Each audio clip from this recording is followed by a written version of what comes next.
Well, that was fun. You can notice that it started getting a little weird at the end because of backing up. You can see that the auger from the snowblower has actually started to drag along the ground.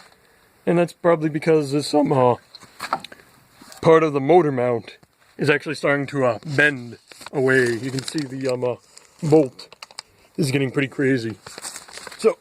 So what I need to do is just replace that with a better bolt. And maybe, I don't know, wrap this 2x4 in some of that fiber fix. And that should do the trick. So, and actually, the ankle did fall off again, you know, pulling away. So I just added a block on the outside instead to keep, that holds it on, to keep this front end from pulling down. So that should work. Something I should look into in the future, maybe for the next model, is putting a suspension like on the front of this.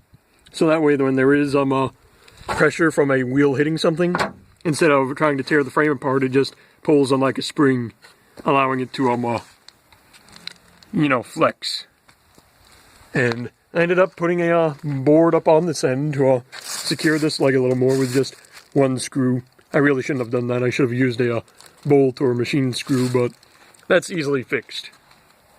So, I guess that's all for today.